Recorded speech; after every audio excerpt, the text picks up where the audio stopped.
Assalamualaikum warahmatullahi wabarakatuh. Perkenalkan, nama saya Faradila dari Universitas Negeri Makassar, Fakultas Ilmu Pendidikan, jurusan Psikologi Pendidikan dan Bimbingan, Prodi Bimbingan dan Konseling, angkatan 2018. Baik, pada kesempatan kali ini saya akan menjelaskan tentang konseling Bouwnein.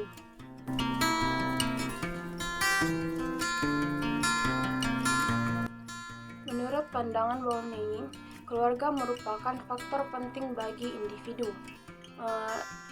Selanjutnya, family therapy versus family system therapy, yaitu family therapy merupakan tindakan psikoterapi keluarga untuk memperbaiki fungsi psikologis, sedangkan family system therapy sejenis terapi keluarga yang fokus pada interaksi anggota keluarga dan melihat seluruh keluarga sebagai sebuah sistem. Selanjutnya yaitu ragam terapi keluarga. Ada 4, yaitu pertama intergeneration dari Bowen, kedua struktural dari Salvador Minuchin, ketiga strategik dari J. Haley, dan terakhir yaitu experimental dari Gestalt. Selanjutnya yaitu pendekatan Bowen. Pendekatan Bowen menekankan pada sistem emosi keluarga dan sejarah. Sistem ini dapat dilacak melalui dinamika keluarga, orang tua, dan keluarga kakek nenek. Keluarga memproyeksi emosi mereka pada anggota keluarga tertentu dan reaksi anggota keluarga itu terhadap keluarga yang lain. Selanjutnya yaitu konsep dasar Bowen, yaitu 1. Differentiation of self atau pemisahan diri. Pemisahan diri adalah kemampuan seseorang untuk memisahkan diri sebagai bagian yang terpisah secara realistis dari ketergantungan pada individu lain dalam keluarga, tetapi dengan catatan dapat mempertahankan pemikiran dengan tenang dan jernih dalam menghadapi konflik, kritik, serta menolak pemikiran yang tidak jelas serta emosional. Kedua yaitu triangulasi atau segitiga. Konsep hubungan segitiga merujuk pada konfigurasi emosional dari 3 orang anggota keluarga yang menghambat dasar pembentukan sistem keluarga. Triangulasi adalah penghalang dasar pembentukan sistem emosional. Jika ketegangan emosi terjadi pada sistem 2 orang melampaui batas, segitiga tersebut adalah orang ketiga yang membiarkan perpindahan ketegangan ke orang ketiga tersebut. Selanjutnya yaitu sistem emosi keluarga, yaitu menggambarkan pola fungsi emosional dalam satu generasi. Umumnya hubungan terbuka terjadi selama pacaran. Kebanyakan individu memiliki pasangan dengan tingkat perbedaan yang sama. Jika tingkat perbedaan yang muncul rendah pada masa penjajakan, dalam hal ini adalah masa pacaran, maka kemungkinan besar akan muncul masalah di masa yang akan datang. Selanjutnya yaitu proses proyeksi keluarga. Pasangan yang tidak mampu terikat dengan komitmen yang kuat sebagai orang tua, maka akan menciptakan kecemasan kepada anak-anaknya. Sistem tersebut dimanifestasikan sebagai hubungan seperti ayah, ibu, anak. Segitiga ini umumnya berada pada berbagai tingkat intensitas yang beragam pada hubungan antara orang tua dengan anak. Selanjutnya yaitu proses transmisi multi generation, yaitu suatu cara pola interaksi yang ditransfer dari satu generasi ke generasi yang lain, merupakan bagian yang berkelanjutan dari suatu proses yang natural atau alami dari seluruh generasi. Sikap, nilai, kepercayaan, perilaku, dan pola interaksi didapatkan dari orang tua kepada anak melalui seluruh kehidupan. Penting untuk dikaji pada keluarga, terutama perilaku keluarga dalam suatu generasi yang turun-menurun. Selanjutnya yaitu sibling position, suatu kedudukan yang dipegang oleh keluarga akan mempengaruhi perkembangan keluarga yang dapat diprediksi dengan karakteristik profil anak keberapa serta kepribadian anggota tersebut akan menentukan posisi seseorang dalam keluarga. Bowen menggunakan teknik ini untuk membantu menggambarkan tingkat perbedaan kedudukan di antara keluarga serta kemungkinan terjadinya proses proyeksi keluarga secara langsung. Terakhir yaitu regresi sosial. Teori Bowen meluaskan pandangannya terhadap masyarakat sebagai sistem sosial seperti layaknya keluarga.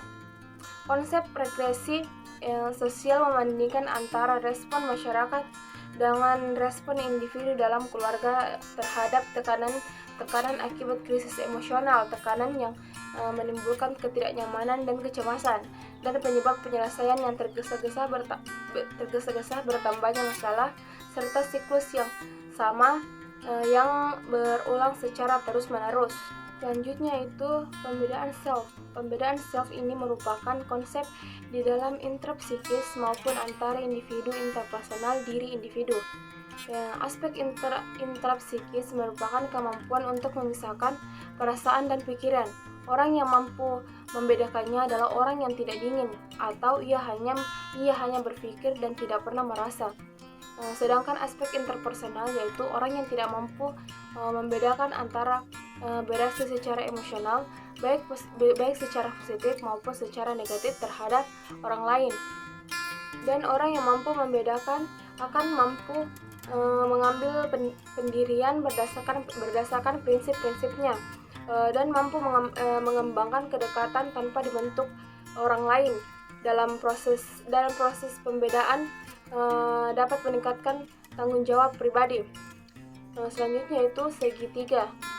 Semua hubungan yang signifikan secara emosional dibayangi oleh pihak ketiga, atau di dalamnya termasuk saudara, teman, benda-benda, pekerjaan, dan memori. Hubungan bersifat dinamis, ada siklus kedekatan. Segitiga dapat berkembang pada waktu berjauhan. Dalam hubungan, pasangan yang mengalami tekanan akan sering berhubungan dengan orang lain untuk mendapatkan teman atau sekutu. Kadangkala orang dekat menawarkan dukungan ketika mengalami konflik atau kecemasan. Selanjutnya yaitu tujuan konseling. Tujuan konseling yaitu pertama, menurunkan kecemasan dan memperbaiki gejala-gejala yang timbul. Kedua, meningkatkan setiap partisipasi disesuaikan dengan tingkat pemisahan dirinya dalam rangka meningkatkan adaptasi keluarga sebagai sistem. Metode standarnya ada 2 orang dewasa ditambah terapis. Peran terapis di sini yaitu sebagai pelatih atau supervisor yang meminimalkan keterlibatan secara emosi dengan keluarga. Teknik terapis meliputi yaitu 1. Mendefinisikan atau mengklarifikasikan hubungan antara anggota keluarga. Kedua yaitu membantu anggota keluarga untuk mengembangkan hubungan satu-satu dan meminimalkan hubungan segitiga dalam sistem. Ketiga yaitu mengajarkan anggota keluarga mengenai fungsi sistem emosional. Terakhir yaitu meningkatkan perbedaan dengan mendorong kedudukan sebagai individu selama mengikuti terapi. Selanjutnya yaitu bentuk-bentuk perubahan perilaku menurut Bowen. Yang pertama yaitu perubahan alamiah atau natural change. Perilaku manusia selalu berubah, di mana sebagian perubahan itu disebabkan karena kejadian alamiah. Apabila dalam masyarakat terjadi perubahan lingkungan fisik atau sosial, budaya, dan ekonomi, maka anggota-anggota masyarakat di dalamnya juga akan mengalami perubahan. Contohnya, Ibu Ani apabila sakit kepala atau pusing membuat ramuan daun-daun yang ada di kebunnya lalu meminumnya. Tetapi karena intensifikasi kebunnya, maka daun-daun untuk obat tersebut terbabat habis diganti dengan tanaman-tanaman untuk bahan makanan. Maka tidak berpikir panjang, Ibu Ani mengganti minuman itu dengan membeli jamu di warung. Yang kedua yaitu perubahan rencana atau planned change. Perubahan perilaku ini terjadi karena memang direncanakan sendiri oleh subjek. Misalnya Pak Anwar adalah perokok berat, tetapi karena pada suatu saat ia terserang batuk-batuk yang sangat mengganggu, maka ia memutuskan untuk mengurangi merokok sedikit demi sedikit, dan akhirnya ia berhenti merokok sama sekali. Selanjutnya yaitu kesediaan untuk berubah atau readiness to change. Apabila terjadi suatu inovasi atau program-program pembangunan di dalam masyarakat, maka yang sering terjadi adalah sebagian orang sangat cepat untuk menerima inovasi atau perubahan tersebut, tetapi sebagian lagi sangat lambat untuk menerima inovasi atau perubahan tersebut. Hal ini disebabkan karena pada setiap orang mempunyai kesediaan untuk berubah yang berbeda-beda. Setiap orang di dalam suatu masyarakat mempunyai kesediaan untuk berubah yang berbeda-beda meskipun kondisinya sama. Di dalam program-program kesehatan, agar diperoleh perubahan perilaku yang sesuai dengan norma-norma kesehatan, sangat diperlukan usaha-usaha konkret dan positif. Selanjutnya itu strategi penguatan tingkah laku. 1. Pemberian informasi. Dengan memberikan informasi tentang cara-cara mencapai hidup sehat, cara memelihara kesehatan, cara menghindari penyakit, dan sebagainya akan meningkatkan pengetahuan masyarakat tentang hal tersebut. Selanjutnya, dengan pengetahuan itu akan menimbulkan kesadaran mereka dan akhirnya akan menyebabkan orang berperilaku sesuai dengan pengetahuan yang dimilikinya itu. Kedua, yaitu diskusi dan partisipasi. Cara ini adalah sebagai peningkatan cara yang kedua tersebut, di mana dalam memberikan informasi tentang kesehatan tidak bersifat searah saja atau dua arah. Hal ini berarti bahwa masyarakat tidak hanya pasif menerima informasi, tetapi juga harus aktif berpartisipasi melalui diskusi-diskusi tentang informasi yang akan diterimanya. Selanjutnya yaitu teknik pendekatan Bowen. Pertama, genogram.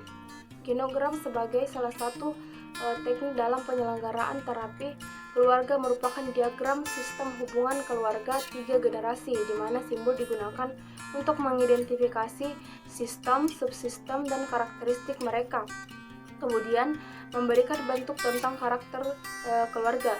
Genogram ini merupakan suatu alat untuk menyimpan informasi yang dicatat selama wawancara antara konselor dan konseli mengenai orang-orang dalam keluarga. Jadi dapat disimpulkan bahwa genogram adalah gambaran dari kehidupan satu keluarga yang mempengaruhi pola kehidupan atau cara pandang suatu situasi tertentu sebagai hubungan persaudaraan dalam keluarga. Kedua, yaitu kembali ke rumah. Dalam teknik kembali ke rumah, mengarahkan individu atau anggota keluarga kembali ke rumahnya untuk memahami lebih mendalam lagi tentang keluarganya. Teknik ini dapat memberikan maklumat untuk seseorang beroperasi dengan sepenuhnya dalam konteks keluarga,